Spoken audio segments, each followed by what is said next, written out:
All right, we're going to get started. Hi, everyone.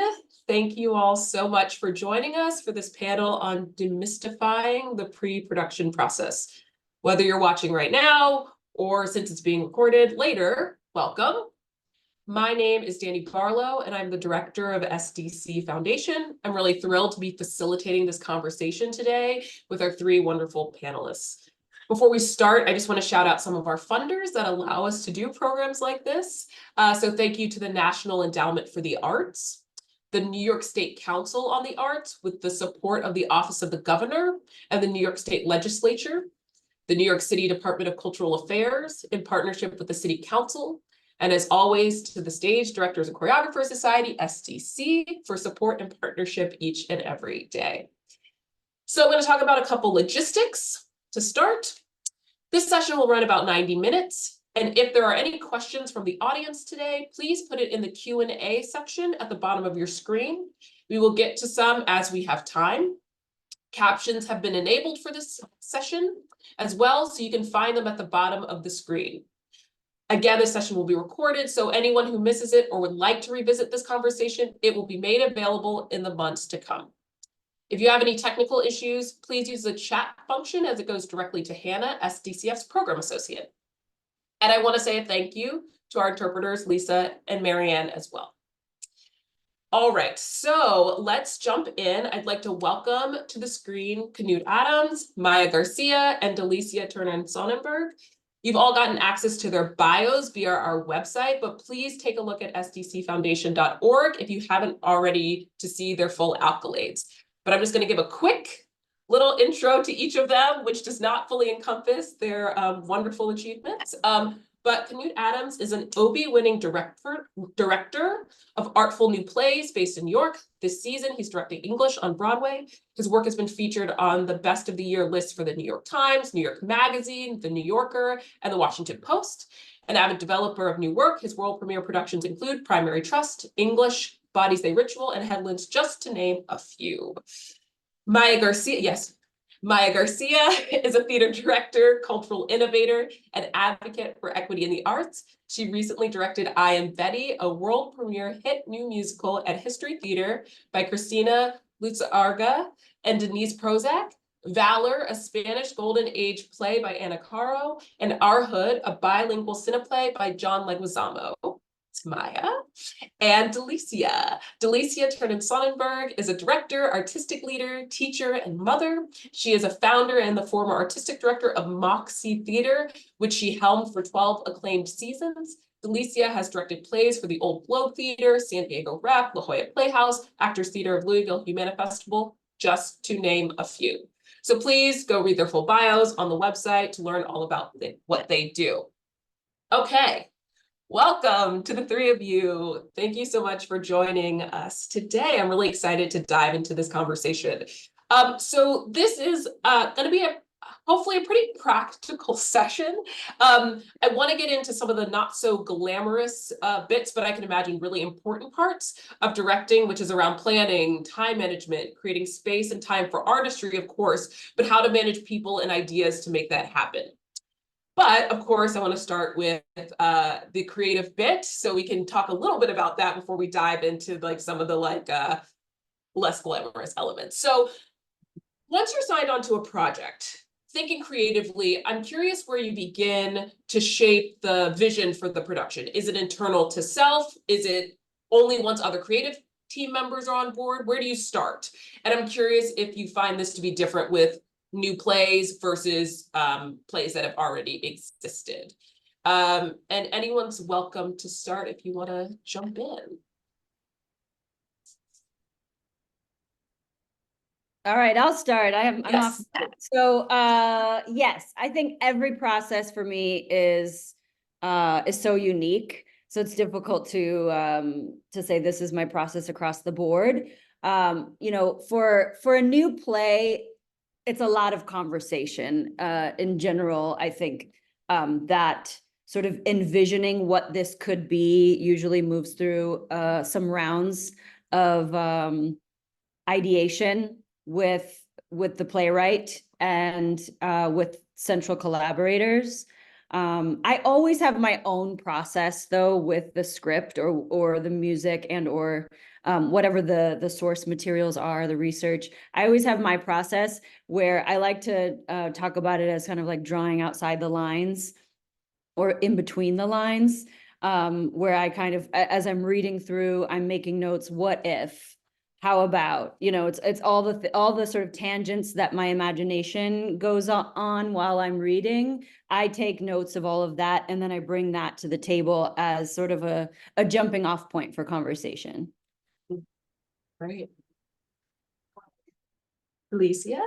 I will say, like my the process is different depending on the play. With the new play, it's lots of conversations with the playwright initially, and then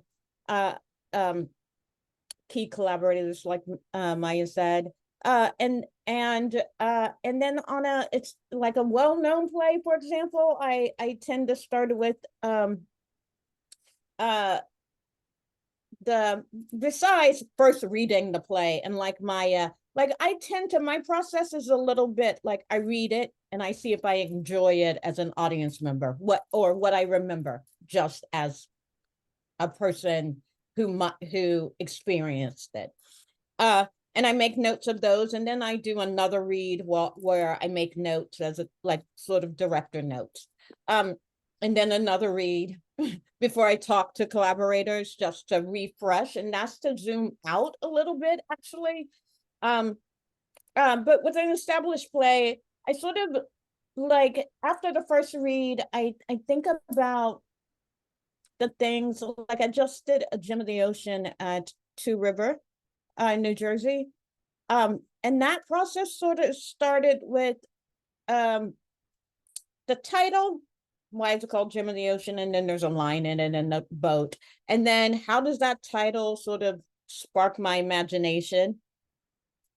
Right. That's a little bit of, and then I did a bunch of reading about it and all of that.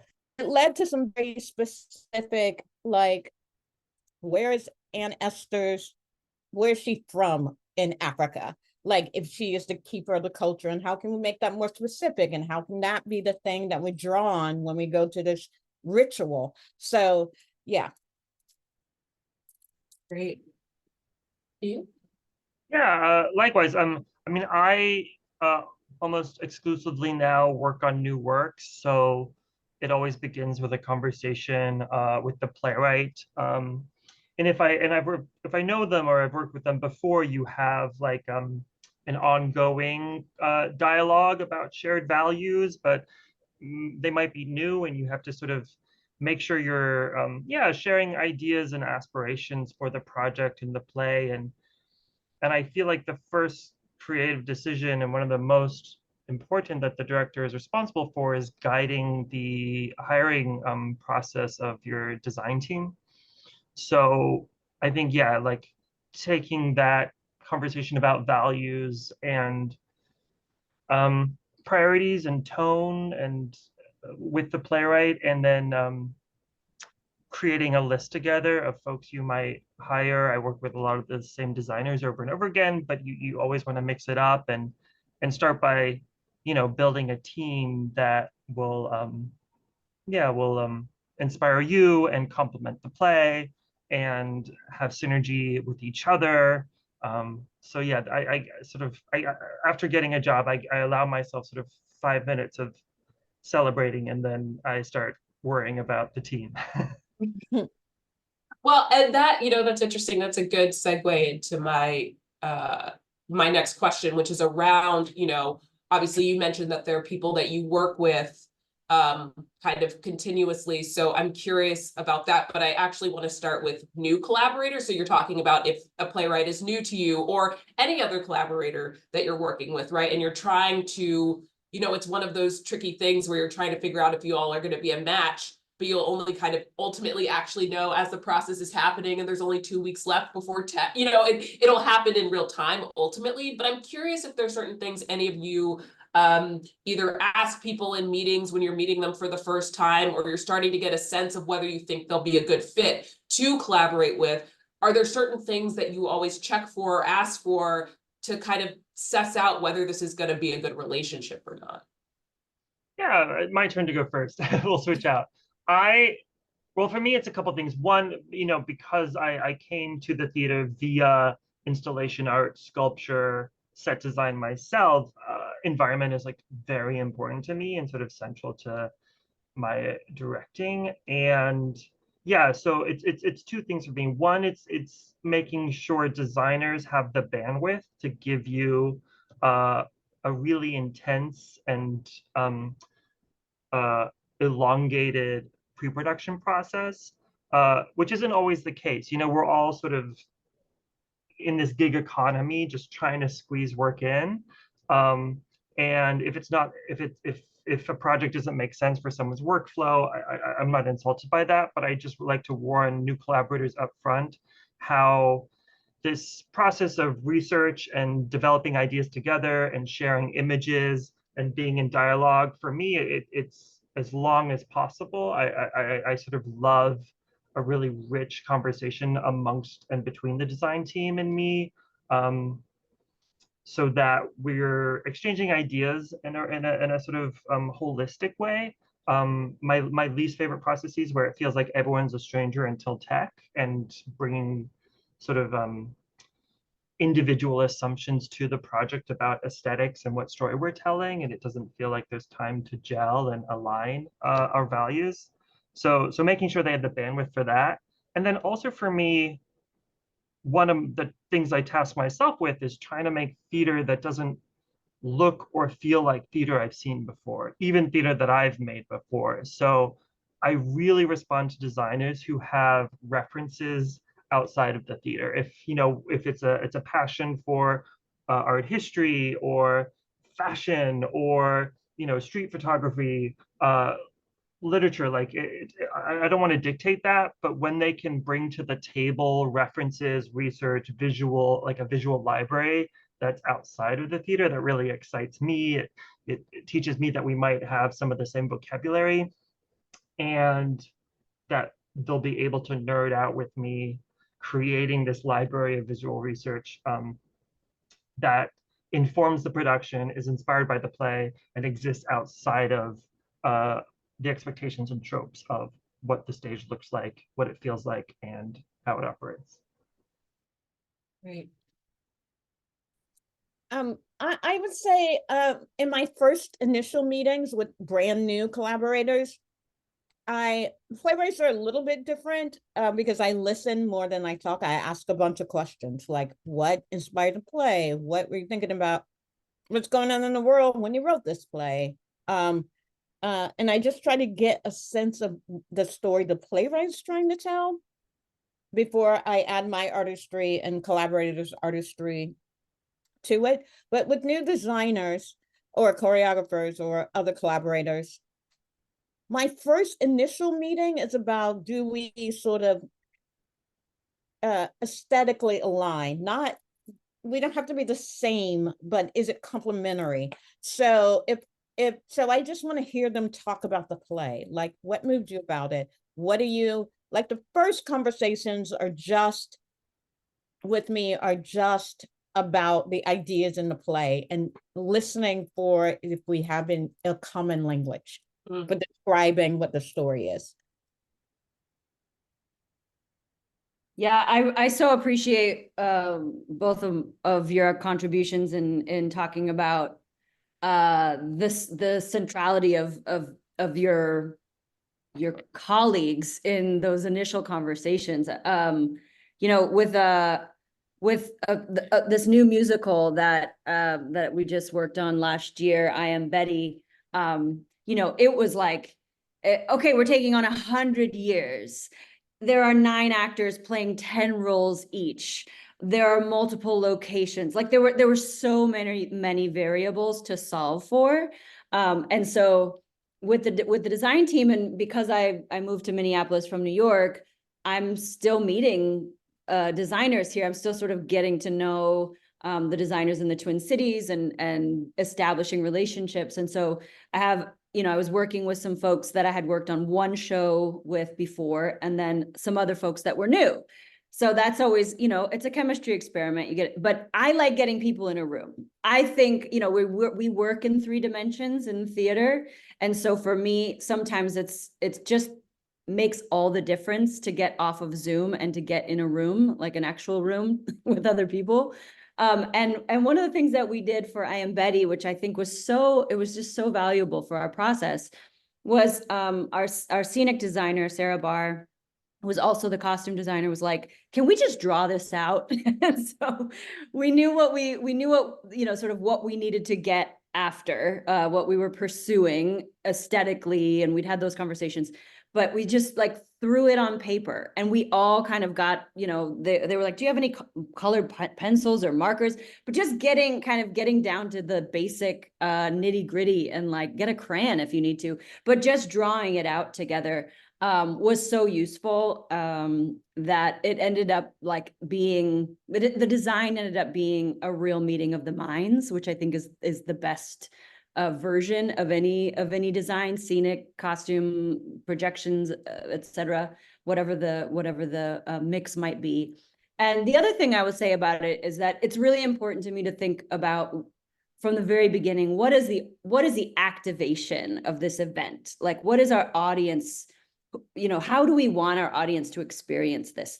And so thinking about it, kind of working backwards, less from the inside of like, okay, well, this is the thing we're presenting, but I really try to imagine the audience experience from the beginning, so that everything that we do is building the environment that is aesthetically, energetically, intellectually rigorous for the folks that we're making this eventually for. Great. And this is great. Just like segueing beautifully. But I'm curious, you all kind of like touched on, you know, working with designers, and obviously this was in the context of new folks, but I'm curious, just really practically, how do you manage, and I know this might be different, you know, show to show, scale, size, budget, all of that stuff, but how do you manage how much you need to get done with designers before you like have like read through the script with the cast, and knowing that things might change, or right, and knowing that you might not be able to implement all of those changes, right? If the set's already going up and you're like, uh-oh, you know, like I'm curious how you navigate the reality of that, knowing that you might not be able to, you won't be able to start from scratch 95% of the time. And now you're on a timeline and a schedule. Are there certain things that you do or negotiate or work with designers on to be as ready as possible, trying to come in where you need to for the organization and for the production, but also any sort of flexibility to what you might learn in the room? I'm curious if you have any kind of like tips, tricks, or processes that help you prepare for that. I always, and this is gonna, I mean, the simple answer to that is, after we like start the initial like artistic talks and I would say generally like 4 weeks before rehearsal, it depends on the contract, depends on the whatever. But I always ask the designers, generally the set designer, but especially this, but I always ask, like, when they come back and tell us we have to cut $15,000, what do you have to have? Like, what is a part of it? What is like and that's my way of interrogating, is this necessary for the storytelling, or is it just decorations? That's a part of it. Right. And also, if we have to have it, then generally as a whole team, we have to have it. Right. And so then we can negotiate, like, maybe there's less costume changes, or maybe we don't need projections in this area, or right. And so I try to get a sense of, and I think partly because I'm married to a designer, so I'm extra hyper sensitive to like that artistic, like I never asked them to design with a budget in mind, but really just the world of the play that we're trying to create in mind. So but that question about what do you have to have when we're over budget is very informative, not just for me, but I find for the designers as well, because it helps. Like, I'm a person who's like, I like it, depending, of course, on the project, but economy is like important to me, versatility and economy. So I find it useful. Yeah, and I would say that increasingly I've found there is this logistical crisis that is created the second a show is programmed, a crisis between the intentions and needs of the piece and the reality of materials and labor costs and expectations of the theater. And it doesn't matter, whether it's a micro scale of working site specifically, with 36 seats, or Broadway, like you're just maybe scaling up those problems, but the problem is always there and it's only getting worse. So I find rolling your sleeves up and helping the theater find creative solutions to realizing this design, or the most essential parts of it, is now, if it was before, it is even more now part of my job, of knowing what to push, knowing where to move contingencies, asking where there's flexibility in budgets, to advocate for your show and be a little bit of a squeaky wheel sometimes, within reason. So for me, like, doing all that research, arriving at that idea for a container that houses the play in 3 dimensions, doesn't limit the play if there is changes or rewriting that's happening. I like environments, containers that create possibility rather than closing them off, but still have a sense of completeness is important to me. So what are the materials? Can they be authentic? Can they be real? Can it be beautiful? Can it be seamless? How many entrances do I need? The play asks for 6. Do I need 6? Do I need 12? Can I get away with 1? I, as a director, like a little bit of inconvenience in my blocking. I hate an empty stage where anything is possible. I'm like, give me a wall, give me an obstacle, give me parameters in which the company can be creative. But even when you believe you've been like economical and resourceful and smart, you still come back and like your little set's $50,000 over budget. And so figuring that out and getting your hands dirty with like researching materials, problem solving, being in constant conversation with the production team, the shop, if it's going out to a shop, the set designer, feels ever more so like part of my like labor, actually, because and then knowing, it depends on the piece, how much contingency to build in. If you're like, hey, this thing is like, there's no ending, we don't know what that's going to be like, can we let the writer figure it out? Or if you're like, listen, I know I've spent every single dollar you have attributed to this play, I promise there will be no surprises apart from like adding some like simple hand props, like just let us spend the money now because we want the beautiful tile and that's the value.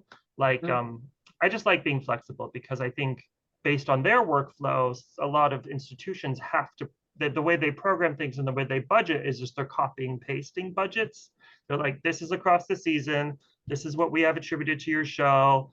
We're using a template because they don't know, it's not their show, they have an idea of what things might cost. But if you're like, hey, actually, I didn't envision any costume changes, so can we take some money and give it to the lights because I want a new light rig, I don't want to use just theater lights, we need to buy some like sodium vapors or something. So like getting your hands dirty with that feels like an essential part of the creative practice and getting you the tools you need. Right. Yeah, absolutely. I don't have a whole lot to add. I think those, you've both been comprehensive. I think, something that you said before, Knud, about your designers having the bandwidth to sort of invest their time and energy and their attention before tech. I think it's so vital. In my dream world, we would have designers in the room on a regular basis. Like when I can build like that, I want my designers in the room as we're making. And, you know, in a large scale production, it's like you were saying, Delicia, the things that you can't do without are those like major spectacle, you know, the huge transition that you just need that wall to disappear, or you know, like you're going to invest in the things that the story cannot do without. And like you said, all of us need that to happen, right? And we can all then wrap our minds around how do we make that moment as powerful as it can be. But then also I like to involve, I like to have conversations in the round. I mean, sometimes it's a one-on-one conversation with the playwright, or it's a one-on-one conversation with the set designer. But I have a lighting designer who if I didn't let her bleed into all the other areas, the show would not have as much as many good ideas in it, honestly. Like I think understanding that people don't live and function in verticals, and allowing the design team, your actors, your dramaturg, like letting everybody lean in, because I find oftentimes kind of going back to this idea of like what my original what if being a jumping off point, that might be the worst idea, but it's something that people can kind of rub up against and or counter or add to. And I think, you know, as you said, in terms of budgets, you know, we got to dream big. You have to sort of explode all the ideas as wide as you can without letting it be limited by the budget, without letting it be limited by those constrictions, because yes, it will be a logistical crisis no matter what. It's what we do. And yet, like, maintaining the dream is sort of, it has to become everybody's equation to solve. And it's like, okay, well, how do we do that on, you know, $5,000 instead of 50? So, and if everybody leans in, then, you know, all that genius in a room will somehow you'll end up with a dividend that's valuable. So I don't know. I think another thing I just wanted to mention is like sort of large scale, small scale. I noticed a question in the chat around sort of the difference between, and I think sometimes with large scale productions, the design has to be figured out very early on. And then with smaller scale productions, sometimes it can be a bit more flexible. And so you want to maintain, you know, sort of some monies in some areas where you're like, I know we're going to have to solve a bunch of this with costumes or with props. We're going to have, you know, we'll have to get to that moment in the room, but let's have our designer remain ready. And that's where I want the designers to be really involved in the rehearsal process. And I have some ideas about that. I don't know if we'll come back to that, but I like to keep like a very organized spreadsheet so that I'm updating the designers on like, okay, the vision for such and such a scene has changed. Here's what's actually happening in the room, and here's what we need to solve for, just so that we don't get to tech and anything's a big surprise. Well, I guess I'll ask that question right now then, in terms of before you're going into her, because you kind of mentioned, you know, it, and I saw some head nodding too about being able to, it's collaborative, right? So you want designers and you all want to be on the same page as much as possible. You want to be in the room as much as possible to make sure you're on the same page. And obviously you mentioned a little bit about what that looks like in rehearsal, but in terms of pre-production, knowing what you all have talked about too, which is like people's capacity, time, ability to be in more than one place at the same time, do you end up just like really practically, do you end up just having a lot of micro conversations, or do you wait and have one larger conversation with more people? And maybe it's show to show, but I'm curious if you favor like, I'd rather like have direct time with everyone just to make sure we all understand we're all on the same page, or is it better just like, let's make sure we're all on the same page by all sitting in the same room together or being on the same Zoom together to make sure we're, you know, pushing the vision forward? I'm just curious if you have a preference or experience of what kind of works best for you.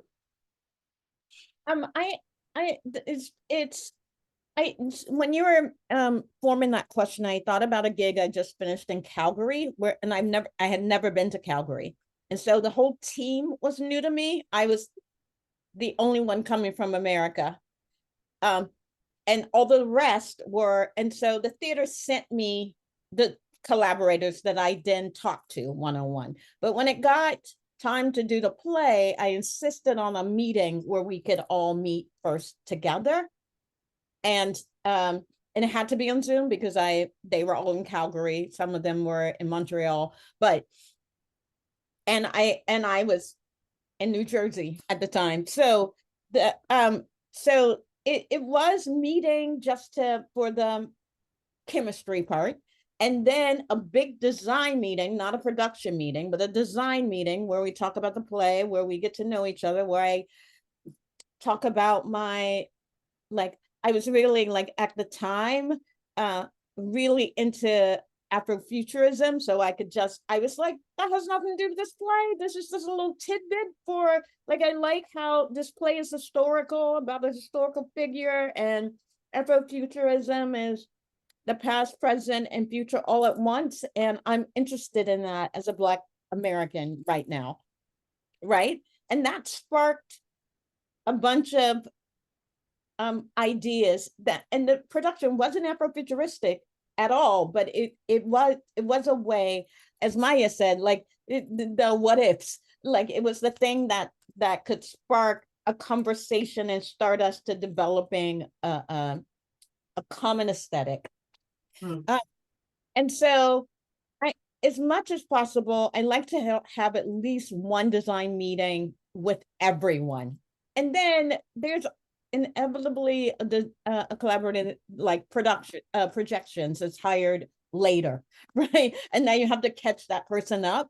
But in those cases, I always say, hey, can you meet with me and the set designer? Or can you meet with me and the lighting designer and the set designer? Because those things, especially something like projections, it doesn't happen in a vacuum, right? So that's my preference. Anyone else?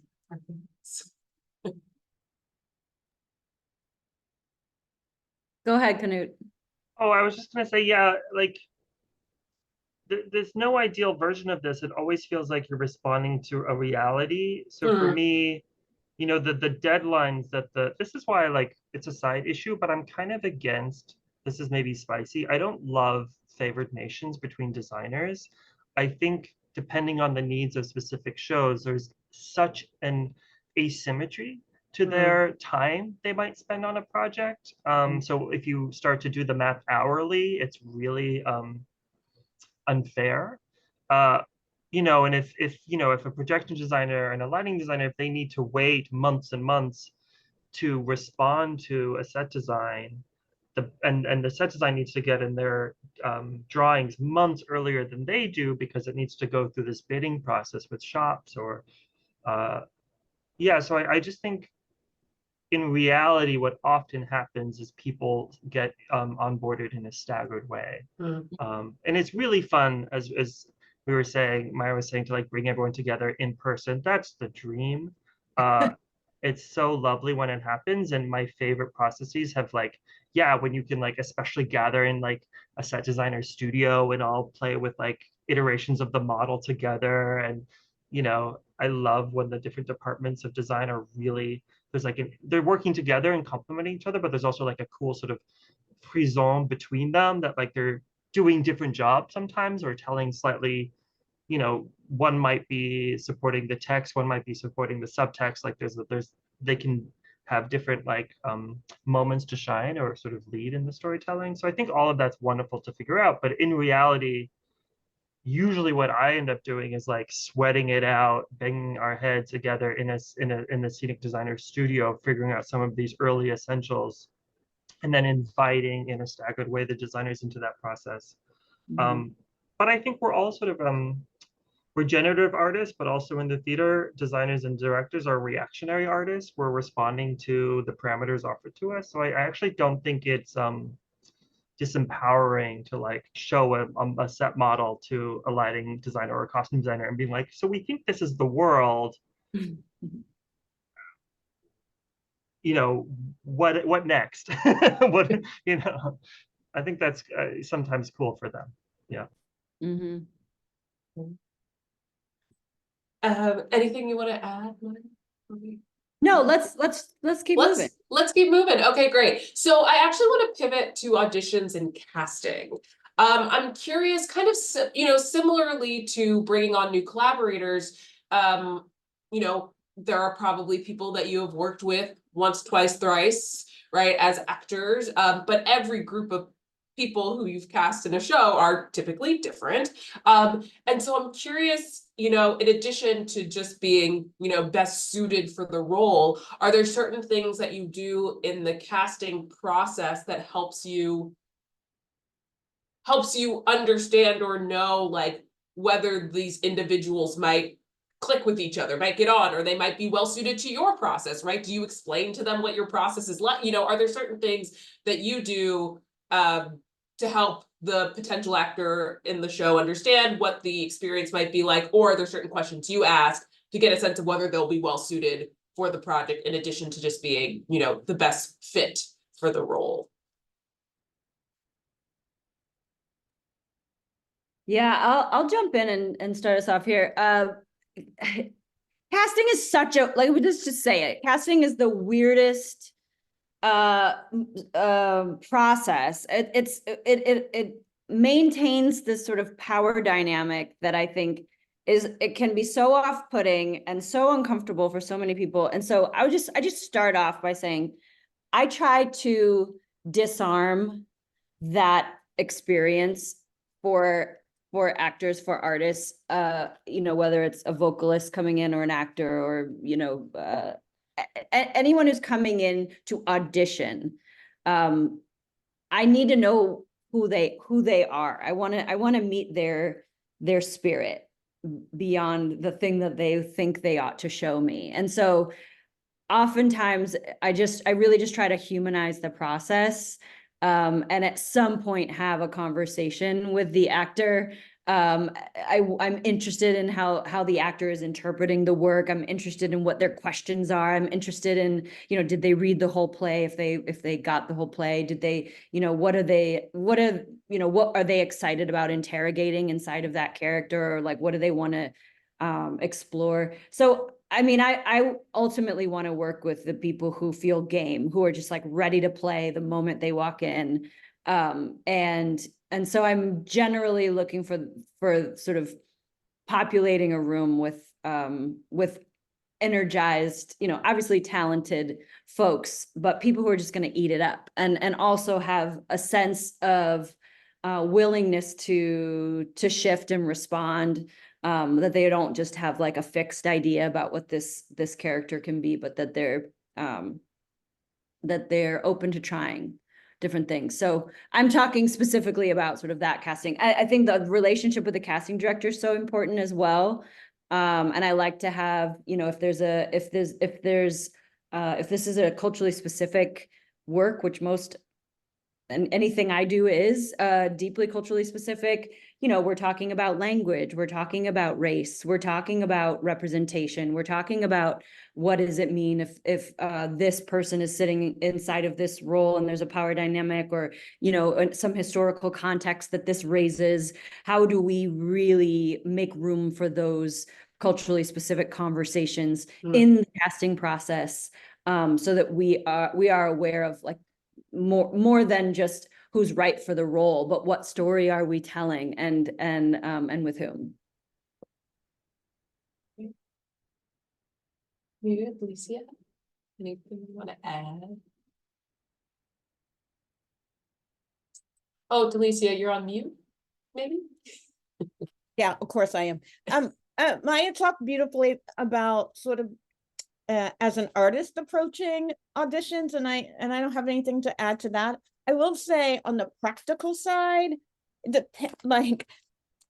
sometimes I'm handed like, these are the people we would like you to see, right? Or this person is an offer only. Or, right. So I want to talk about a little bit about that, like, what if I don't know any of the actors, like the Calgary gig? That was auditions, and I tried to do everything Maija said, make it more human, even over Zoom, all the things. But when you're working with an organization, even with the casting director, I think this I don't think I only knew one of the actors in Gem of the Ocean before, and all of it happened via email, all the casting. Because almost everyone was an opera kind of actor, opera only.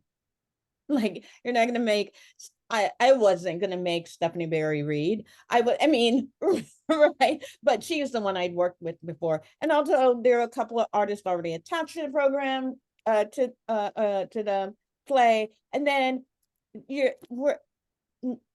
I could have maybe insisted that some of the actors read. But I mean, they also have a body of work. And as they were new to me, I am new to them. So what I did instead was what I do with designers. I said, that's the actor you want me to cast. Let me have a phone conversation with them. Let me have a Zoom conversation with them. Let me see if we think about the play in the same way. Right. And so that worked out. And so sometimes casting works just like with designers. Yeah, I totally agree with all of that from both of you. And it is a hodgepodge. I mean, sometimes based on the provenance of the piece, you might have been workshopping or doing readings of a play and developing it, hearing their voices, which is my favorite because it's so organic. But sometimes you're trying to like look at reels or look at, video cold submissions of, sides being read in people's apartments, and it's so intimate, and it's hard to get to know strangers. So yeah, I get to humanize that. I love working with the same people over and over again. I like, even if someone has submitted a video and it's brilliant, setting up an opportunity for an in-person callback whenever possible. If someone comes in offer only, and I've never seen them on stage before, that tends to make me nervous. Like, they might have an amazing TV reel, but it's such a different vocabulary. So sometimes I've managed to like at least have a conversation with that person, like, hey, like, you don't need to read for me. You have been working in this field, 40 years longer than I have, but at least let's get to know each other, and let me tell you some things about my process, and let's audition each other over lunch, and that's, I would say, in my audition, something I've learned is don't act like a different director than I am. Like, actually watch their work, actually give the kinds of notes I would give in the room. First of all, you need to see if they respond to your vocabulary, or if you might need to adjust for them, or if you like vibe in that way, but also give them a chance to sort of, audition you back and see if that's a project and a process and a director that they want to be in conversation with. So I don't fake anything in auditions. I just try to really get some work done in 10 to 15 minutes and see how far the two of you can get together. And lastly, the thing that I've come to really value is checking in with the directors of people who these actors have worked with recently, if you don't know them. I just love a personal reference. How are they in the room? How did they respond to you? Doing due diligence there has really served me lately. Just finding out where people are at in their lives right now, and if where their energy might be at for a particular kind of role. Right.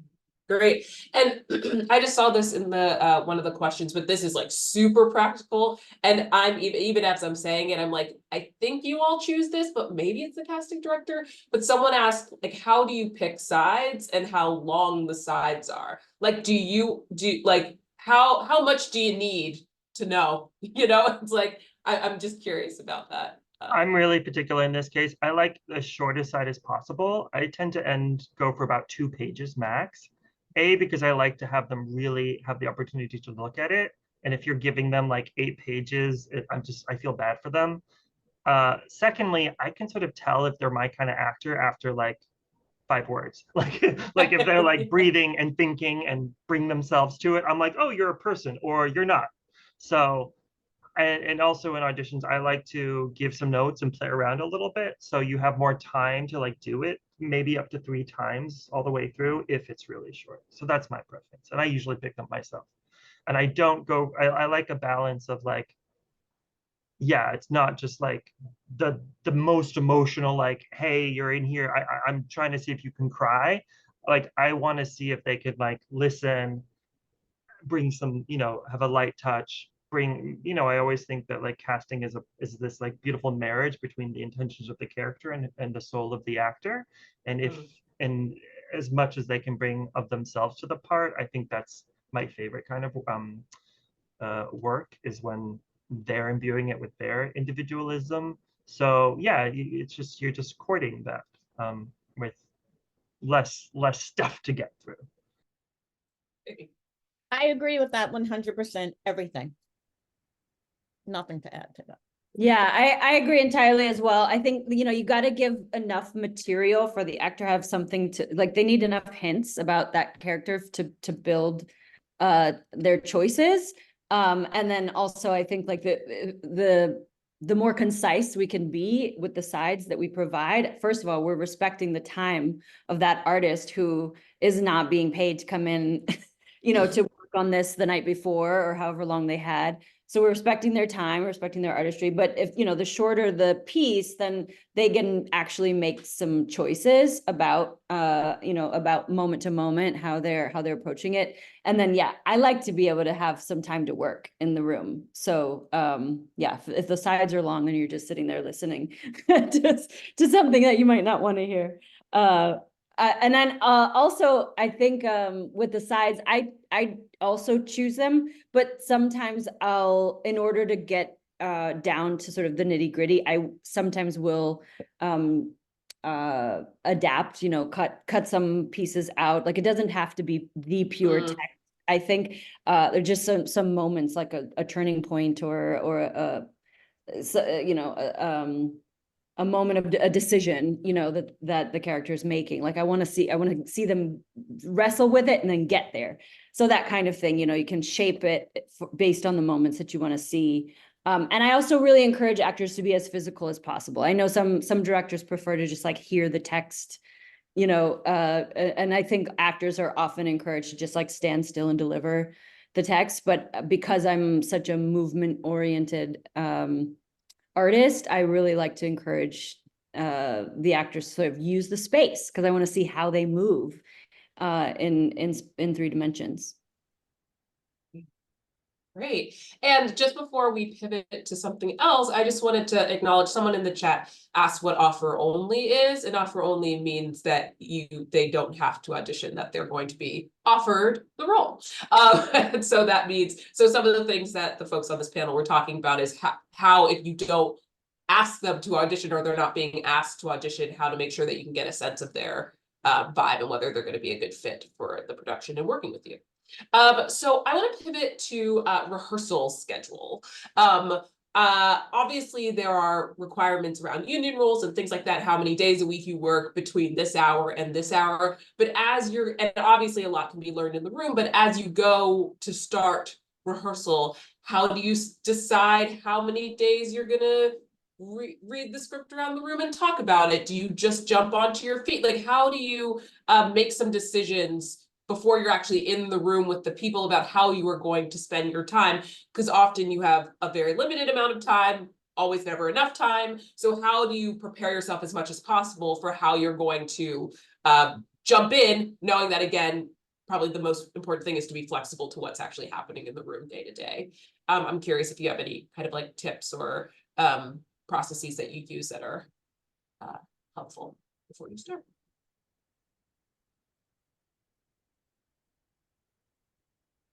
I'll start. Delicia, yeah. Yes, I'll start. I always, I'm a little bit, I'm a little bit left-brained, and so I think my creativity is all about like solving the problem, right? And the way that this goes into pre-production is, or starting rehearsal, is I always make a scene breakdown. I know stage managers do it, but I make a scene breakdown for myself to help me see how the play is organized. And then I make a rehearsal schedule based on that scene breakdown. This scene 1 is 15 pages. I'm going to need about this much time. Or it's 3 pages and I only need about an hour the first day, and then we'll come back to it. Also, knowing myself, I like to draw all the lines and then go in and back in and paint them. Partly because when you first stage it, the actors are holding books and they are not making choices, really. I mean, kind of, but not really. They're like, oh yeah, let me write down where I stand. And then the next time we get to it, it gets deeper, it gets more specific, and so I sketch in all the movement and then I go back and make it specific with each pass. But I started with the scene breakdown, and I like, I worked with a director when I was younger, in my 20s, so 30 years ago, who worked in order, which I love actually. And at the end of every rehearsal, he would run everything done that day. I don't always do that because sometimes it's waste, like if somebody's only in scene 1 and we've done 1 through 5, I don't like to waste actors' time unless they could be learning lines or whatever. But there's something about, that's always in the back of my mind, whether I can accomplish it or not. But I found over time that when you're working out of time, like scene 3 can become its own like 3-act play because you spend so much time there and you're working out of time. Like instead of like this goes to this, right? Or however the play moves, right? And so I tend to do, even in tech, I'm a director who's always doing a rough run through, no matter where we started, at like by second tech. Because I've learned the hard way that when you take 3 hours to write 2 cues, when you get back to that, is all wrong anyway, because you're not working in real time. Yeah. So I try and work in real time. Right. Yeah, I think I'm similar. I have found the older I get, the less table work I do. Like my recent habit is like a day of table work. We're blocking by day 2. And it's not because that conversation isn't important. It's just because I feel like rehearsal is a series of tests. And so you could spend a whole week, you could spend a third of your process, everyone saying really brilliant things around the table and think you're in agreement about a piece. And then the second you get on your feet and start doing it, you realize you've been talking about totally different things. That's the failure of language. So I warned my cast up front, like, we're gonna sketch it out. We're going to do the chores first. Where do I stand? Where do I come in from? Where am I coming from? Let's figure out that stuff first. And it can change, but let's get a draft of it as fast as possible. I just finished my first week of rehearsal on a new play I'm working on. Yeah, the whole play is blocked and we are stumbling through after our first week of rehearsal. And it's to buy us time to have a deeper, more articulate conversation once we're all oriented to the play a little bit. And I find that those dramaturgical conversations that are happening on your feet, oh, I'm talking to him because of this. Those discoveries are, it's more festive and spontaneous when you're sort of problem solving together. And yeah, and also to buy your time, as Delicia was saying, to redraft and reiterate. Make it bad, then make it good, then make it great. And if you're, really efficient, you might have time to make it sublime. So I like to work in layers and I like to keep it moving and not get stuck trying to make anything perfect. Again, yeah, working chronologically and being forgiving of yourselves and each other. That's what I like. It's my favorite. Yes to all of that. Yes to working in layers. I'll complicate the conversation a little bit by saying that I do a lot of new work and a lot of new musicals or plays with music or just sort of multimedia aggregations. And so it's not always possible to go in chronological order when the layers of work that need to be done don't match up with the amount of time that it takes to do them. And so like I might be able to go and create like a skeleton version, you know, stage each scene, kind of give it a first draft, blocking. And I love what you said, Delicia, about sort of let it just do basic blocking while there's books in hand. And then once they're getting more familiar with the text, and then they can really play, then we go into the more detail oriented staging. I'm with you on that. You know, with music, it really depends. It just depends on you know, how many complex harmonies there are. It depends on like, are these all full cast songs, or are there a lot of duets or solos? And so like building the schedule for a musical is very complex. It's just it's a complete puzzle. Like it's so many things coming at each other from different directions that I try to keep moving. And because I can be just obsessive and go in on a thing, I have, as you know, as I get older, I have to just let things slide and be as they are and trust that I'm going to be able to come back to that. Try not to get too far into the weeds too soon. But I need to also let my collaborators have their time. So like, and I like to trust people to go into another room if there's another room available. Like it's one of the first questions I ask the institution is like, how many rooms can we have, you know, on any given day? And because if I can have my music director in a room working on, you know, the 11 o'clock song with that soloist, while I have the choreographer working with everyone else on a big ensemble piece, and then I'm working with 2 actors at the same time on you know, a scene, great, then we're sort of covering all bases. And that might be out of order, and that just might have to be what it is. And I'll just tie it back to say, I've also learned the hard way, not giving actors an opportunity to run what we've done and moving on too soon. People learn differently. Some people learn, you know, through their ears. Some people learn through their eyes. Some people need the muscle memory. Everybody learns differently. And so I think that running piece is so important to schedule in, to say like, at the end of the day, we're just going to run what we've got. So we have to leave that time with your stage manager and all the breaks, and knowing that you know, contingency, something's going to go wrong, giving the actors that time to at least get it in their bones before they move on to the next thing.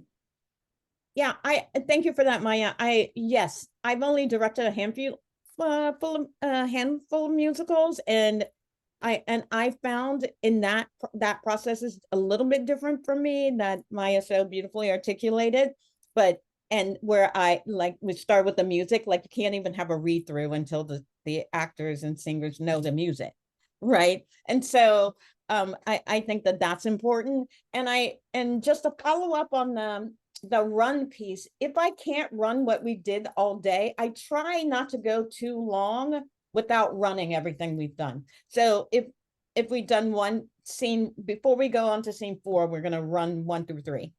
And then we'll start in 4 in the same day. And then we'll run all 4, right? Just that repetition piece is, I think, is important. I wanted to just jump on that point. You said like that you can't do a read through until they learn the music. I disagree. And, you know, we could battle this out. But I feel like sometimes with musicals, like that belief pushes people into learning music before they understand what story they're telling. And so I think it's totally fine to just read the lyrics of the song. I often find it refreshing. Sometimes you hear things that you didn't notice just in the verbiage and the language itself. And I think it can be really useful to just talk about the work, not too long, as you said, Knud, like you're going to find out a lot more when you get up on your feet. So it's a balance. And I think every director is different, but I do think also setting the tone in the room of like, this is the kind of room this is the culture that I want to create here. And just like setting that tone to get everybody kind of on the same page, literally, is really useful with table work. Yeah, and I just because I saw the question in the chat about memorization and getting off book, I also find that that's very individualistic, and professional actors, I try to be respectful and trusting of their process. Some people, like, they need to have the show blocked before they can really get the words in their bodies. Some people like to, like, I'm going to try to do it off book today. I'm going to call line every 30 seconds. It's going to be miserable. And they just need that. Other people, like, it's like trying to, pry a baby out of their hands, getting that script away. I think it's all fine as long as you have access to their brain space. If they're not buried in the text, but they're like listening and alive and aware of what their scene partners are doing, you can trust them in their individual process. You only need to intervene when it starts to feel like it's a security blanket or they're getting behind the rest of the company.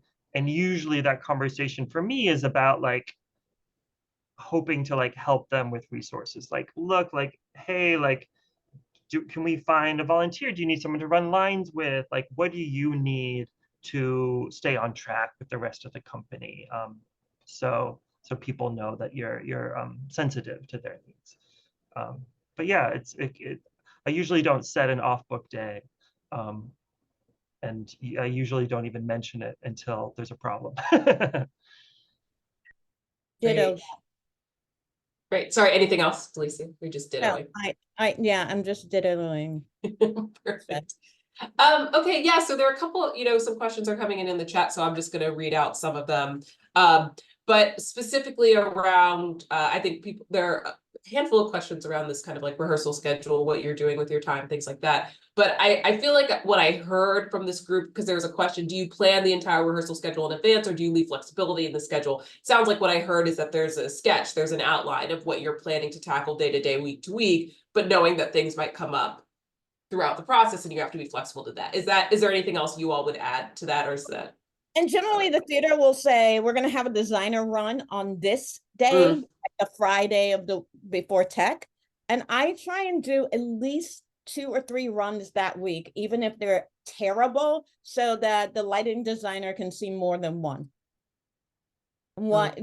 before designer run. So they can sit next to me and know, like, oh, in case I forgot to do the thing where I updated them on the idea change, in case I forgot to do that thing, or the stage manager didn't put it into notes. Oh, now she's stage right, not stage left. Like, I need that someplace else. I like to, or the sound designer, depending on the show. Sometimes it's good to have, and I make that room open also to the artistic director. Like, don't give me 1,000 notes the day before opening, because that's not going to happen. So I try in the last week of rehearsal to have 2 or 3 runs, and then I make the schedule. And it's not always possible, but a lot of times it is, no matter what shape they're in. I trust that it's going to get better, right? So it's not hard for me to look at a messy run. Great. This is one question about like in the rehearsal process, but then I'll hop to some others. But this might be helpful to some people. What do you use table work to accomplish? I think I know, but I think some people might not know. If that's new. Yeah, for me, who's a table work hater, I think it's really important to create. Oftentimes for me, it's actually to facilitate a conversation between the writer and the cast. Because working on new pieces, the writer's hopefully in the room with you, and I've had access to ask all my questions and pick their brains, and I want to facilitate that same advantage for the cast. And also, I'm not big on speechifying. You wouldn't know it based on the Zoom, but I don't like to prattle. I like to welcome the company into my thinking. I like to share references and pictures and orientate them to the model.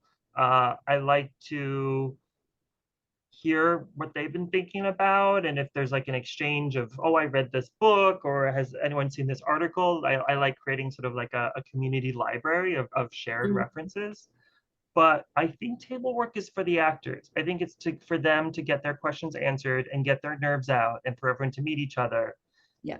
with the promise that you don't have to stop asking questions today. Don't, like, we will ask questions every day of each other, every hour of this process.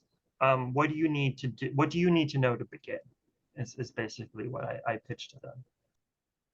Yeah, I'll jump on that and say yes, absolutely, to everything that you've just said. It, and you don't sound like a table work hater. It sounds like there's joy. You just want to keep it moving.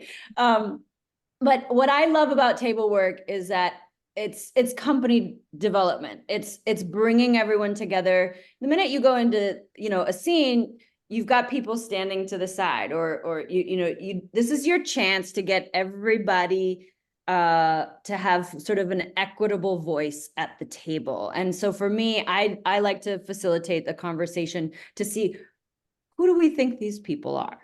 What do we think is going on behind, beneath their their facade? Like, what do we think is happening? What are the layers behind all of this? Or what's the subtext? Or what do you think of the backstory? Like, all those questions. And I find, like, as soon as you just spark the conversation, they just take it and run. It's also for them to get to know each other, if it's actors that haven't worked with each other before. And then you also are going to find out who people are. Once those conversations start flowing, you're like, oh, this person has really strong convictions about this. Good to know. We'll have that conversation when we get there. Or this person tends to hold back and wait and see what other people do. And so it's also kind of getting to know the psychology of the actors in the room a little bit for me, as I get to watch and listen and notice. And then also give room for, if we have a dramaturg, for them to present all of their beautiful research or what they're bringing to the table, the designers, like you said, and of course the playwright getting kind of a chance to say, this is my play, and this is what I've intended with this, and the actors to ask all their burning questions of the living playwright that's in the room, which is kind of a miracle. So. Anything to add, or I'm going to switch to another question? Great. Okay, fabulous. So there was a question about if you all can speak to the role that an assistant/associate director plays in your pre-production process. If applicable, when do you like to bring this person on? Is that helpful to you in terms of brainstorming or idea work before you're actually in the room? So I guess the question is, I'm sure it varies from show to show, but like, when you have an assistant or associate on a show, is the relationship, how much of the relationship do you bring them in for creative versus kind of like practical logistical management of the piece that you're putting together? Yes. Okay. So I think it depends on the assistant or the associate, what their strengths are, what they're interested in. I always ask, because I've been very fortunate in my theater life that whenever I was an assistant, it was because the director wanted to work with me. And I didn't realize that wasn't how it worked for a long time, until I was the assistant who only got coffee, right? And so and in those early experiences, it was the first director was like, I'm having a problem with this scene. Can you take it to another room and work on it? And then I brought that scene back in the room with the actors, and she changed everything about it. And it taught me that, like, my job as the assistant was like to spark her imagination so that she could solve because we weren't doing my vision, we were doing her vision, but me specifically, whatever. So when I work with an assistant, I try and use their strengths. That's the simple answer. Sometimes that is, hey, this actor, this language is not getting out of their mouth. Can you go work on this text with this actor in that room? And sometimes it is like, can you email me those notes? Because I don't have time to manage you and all of this too. So I think it depends on the how I got the assistant, like whether the theater assigned them, whether if people email me and they say, oh, I see you're doing such and such, I would love to assist you, I almost always say yes. Because I was so fortunate, and And it's one of the ways that you learn. And then I try and really help that person, no matter their age, whether they're 70 or 25, have a voice in the room as one of the collaborators.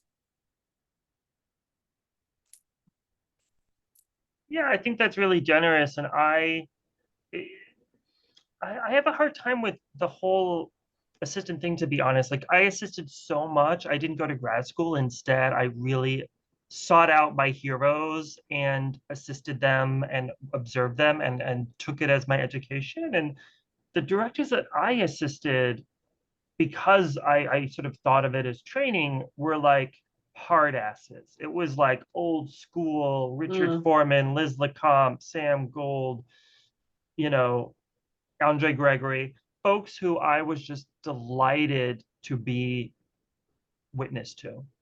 And I felt such pride when I was able to like find a way to help them. Like, oh, this question came up in rehearsal. It would be helpful if I researched that and brought you a little packet. Like I had that constant curiosity. And the thing that I've experienced, and it's not for better or worse, it's just I've noticed it, is that like generationally, I think now from the upcoming directors, there's a bit more of an expectation to be included and centered in the room. And I don't want to squelch that, but it's just so different from my experience in those shoes. It's just something I think about, to be honest. And what I would say is, like, as an assistant, your first job is to be present for the actors, to observe their work, and listen to them, because that's my job too, is to, like, my quality of presence, observation, listening dictates like my contribution to the space. And I encourage them to do the same. And then let's, if depending on their interest, let's find these like extracurricular projects where they could like add value to the space. And that could be as little as like, yeah, like creating a timeline or helping to like flesh out the period for the imaginations of the company. And it can grow to be like, hey, I'm going to send you, you know what, you're going to take over the directing of the understudy company. You've watched us work, you know how we talk about the play. I'm gonna let you work with them for 2 weeks, and then I'll come in and check up on it. So it really is an individual relationship. Yes. I much prefer it when it doesn't start with expectation, but it starts with just observation, curiosity, and if they're not interested in seeing how you work, then they should go find a director who they're interested in. I won't take it personally, but seek out your heroes or your mentors and try some things. But yeah, I think, and I don't take them unless they get paid, because I did so much unpaid interning and assisting that I just know what that's like. So I would rather do without if that's not part of the contract. Yeah, yes to everything my colleagues have said here. It really depends on the person. I usually get my assistants because somebody happens to reach out and say, I'd really love an opportunity to work with you. And then I have a project pop up and I'm like, this could be an interesting fit. So I really try to be responsive to folks who are interested in my work or want to observe, and they're curious. So I'm right there with you. Again, how much are they being paid and what hours? I mean, as a director, I think we all know, all the directors on this call, we all know we're working for like 6 months before we even get to first rehearsal, at least, if not years. And so that work, that's our work. That's the work we invest in order that we could do the work when we get there with everybody, and so that prep, like the prep is everything. And so how much can your assistant be a part of that? What's their capacity? What, can they afford to be? I don't want to put too much on somebody who's juggling a bunch of different jobs. But I also I don't want them to miss out on all the big conversations. So my general rule is like, I invite you to be there. You're invited to be in the room. You're invited to be on the Zoom. You're invited. We can sidebar if you want to talk about that. And I often end up, really leaning on my assistant to sort of flush out ideas or like something I'm trying to, like, oh, but I think I need to change that entrance. Like, what do you think? And see what they think. And actually, I think for assistants to have, to allow for their opinion to be useful to you, is a gift. And so, yeah, I didn't ever go through sort of the assistant director route and in any kind of formal way. I wanted to go to grad school to be a director, and Anne Bogart was like, "You're already doing it, keep going." And I worked mostly as a choreographer for really major players in the field, Spike Lee, Bill T. Jones, and I had the opportunity as a choreographer in the regional theater market to work with directors and watch their process. And so I always observe the director, knowing that I am one and have always been a director, but watching their process as a collaborator. And so I guess I know what it feels like to be invited to have a voice at the table, to have a seat at the table. And I think to your point, Knud, about like, what is the assistant director's role? I think it's to give your full attention, because that's what we do. That's, you know, as Peter Brook says, like, the gift of the director is your full attention. And so giving an assistant the opportunity to learn how to do that, to just be fully attentive in the moment and see and receive from what's happening, what they need to know or what they need to do next. And then to have some kind of channel, some kind of feedback loop to talk through that process, I think is really useful. But yeah, I don't like to see assistants get exploited as like coffee gophers and people who don't have a voice in the room, because I think everybody in the room ought to have, you know, certainly has thoughts, and ought to have a place and a time to share them. Right. That's great. Really, really helpful. And I think, you know, just in my experience being in this role and talking to many, many people about work as assistants, associates, directors, etc., I also think that understanding that in that kind of like assistant or associate capacity, that there's so much value in observing and experience like what is happening in the room, and there's so much that can be learned. But I think it's really hard sometimes to like be still, right, and watch and learn that way. I think that we want to feel valuable in the room. People want to feel valuable in the room. So what can I contribute? What can I do? What can I do? What can I do? And so I think that there is something interesting in how to be able to sit back and say, part of my role is to just be present. And that can be really hard for people. I do have one more thought on this, if you don't. Please. I always give my assistant this task, which, because transitions are my obsession. I am like fully invested in sublime transitions, to borrow your word, Knud. But and so I give my and it takes work. It's a layered process. It's getting all those things to move in at the perfect sort of time. And so I always say, you come up with the way that these transitions can work. Like, give me a first draft of your idea of how what props need to be moved, what, you know, set pieces need to, and then work also to develop a relationship between my assistant and the stage manager, because there's so much communication between the director and the stage manager, and sometimes you don't have time for it. So your assistant can be really useful in sort of building that bridge of communication. And to start thinking about transitions and to sort of give them a chance to work on those, I think is a really good project. Great. Great.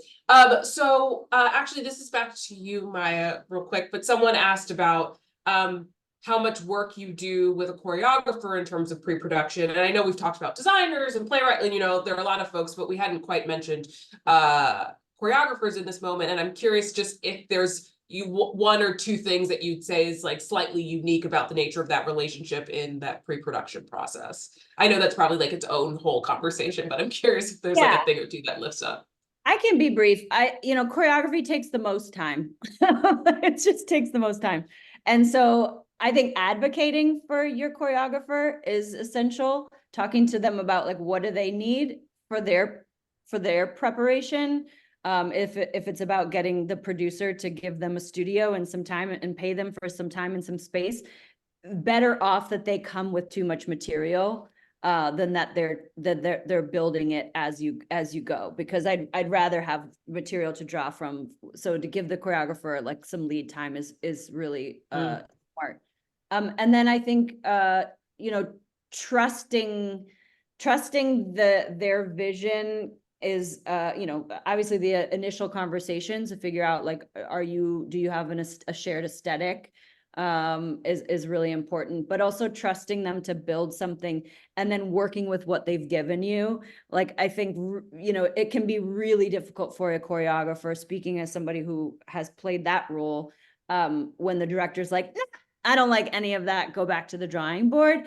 I encourage directors to really like try to dig in and understand what the choreographer is doing, because you can always use the movement vocabulary and shift the staging, or you can you know, ask for the movement vocabulary to express something else and maintain some of the blocking that's really intricate work that they've probably put a lot of thought into. So I think just understanding that they are your ally and bringing them along with your pre-production process and keeping them in the loop with your design conversations.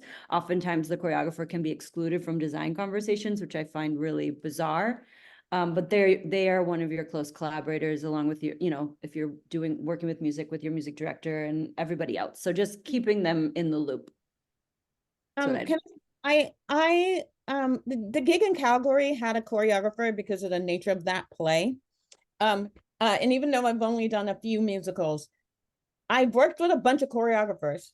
And I find, as evidence here, because choreographers tend to also be directors, kind of, I think of choreographers as, when I collaborate with them, as true collaborators, and I respect that they have a wide vision. And so really it's about, like Maija so beautifully articulated, like, even if the choreography doesn't quite, like Javier in Calgary, his aesthetic was totally different than mine.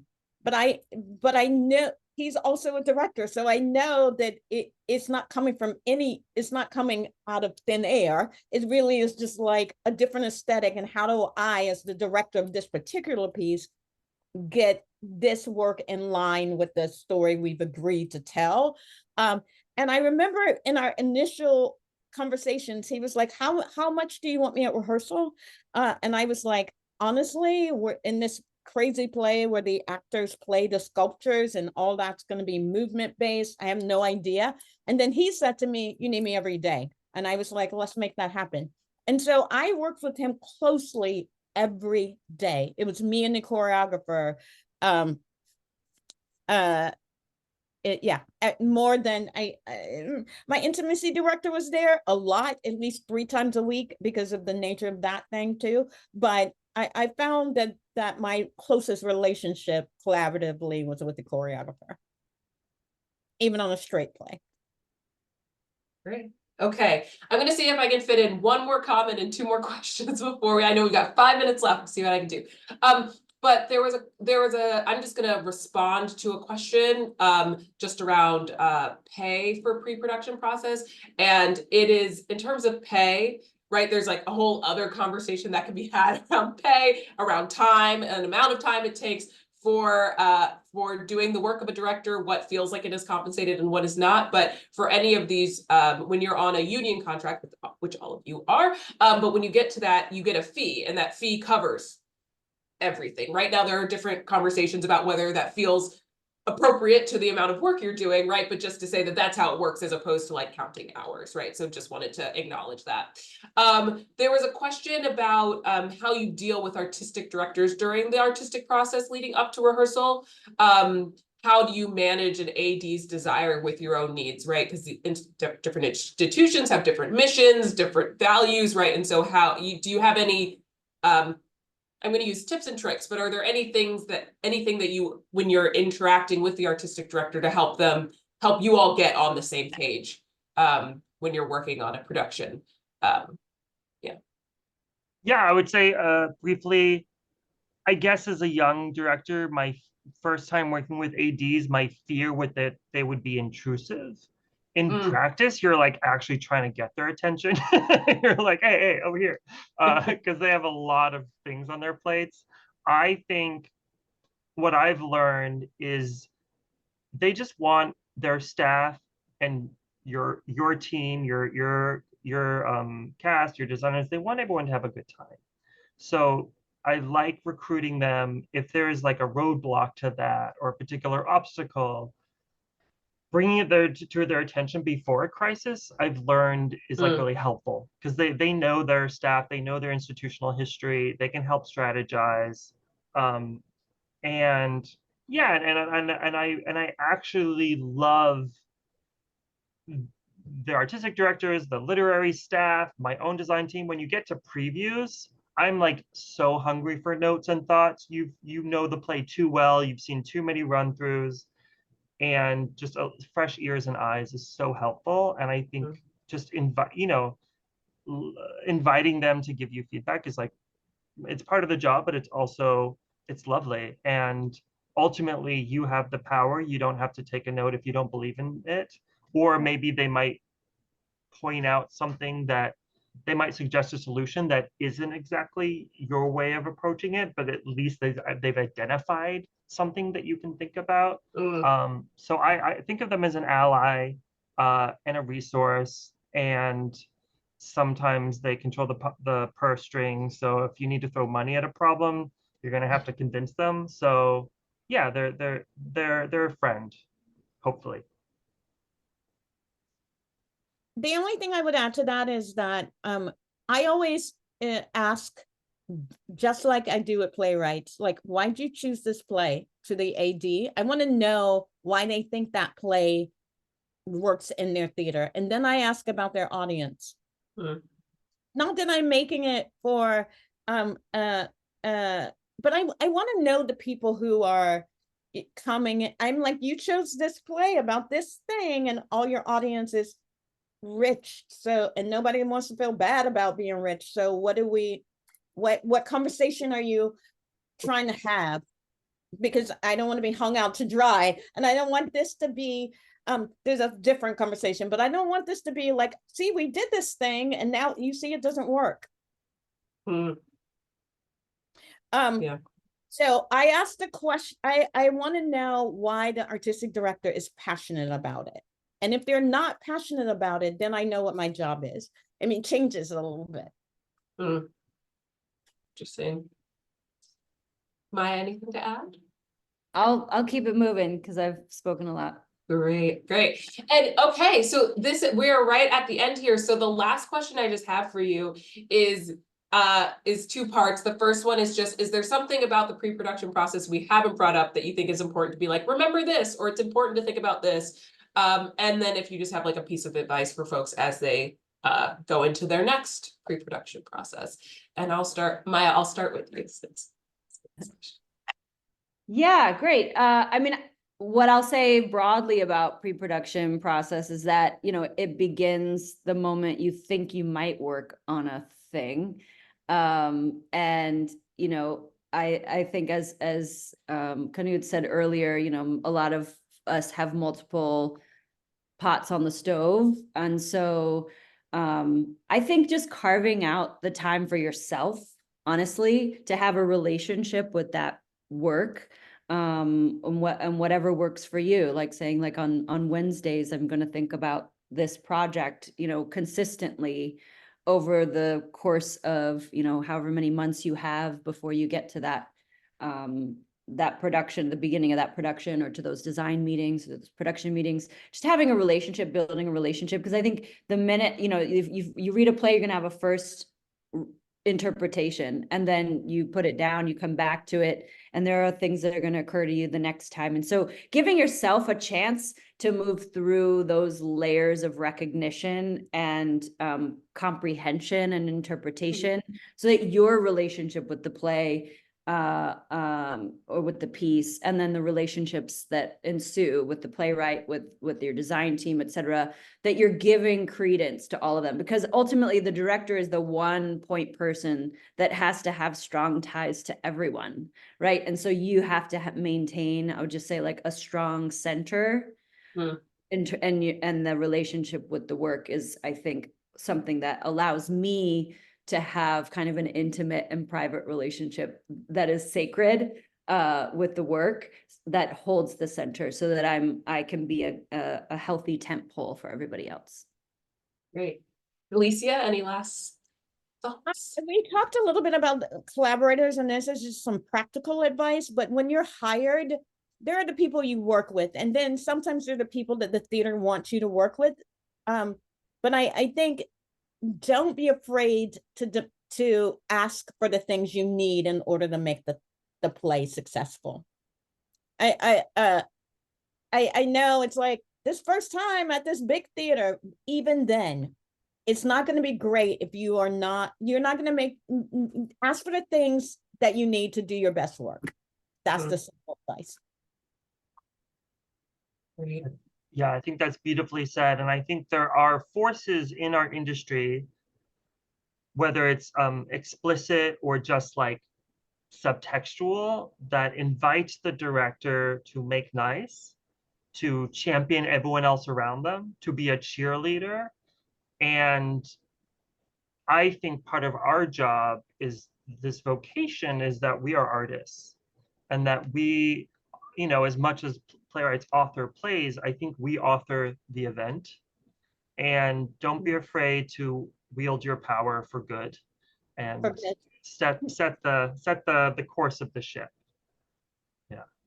Amazing. Okay, well, thank you all so much. Thank you. This was a really, really robust 90 minutes. Thank you everyone who's watching for joining us, and we look forward to seeing you at our next event.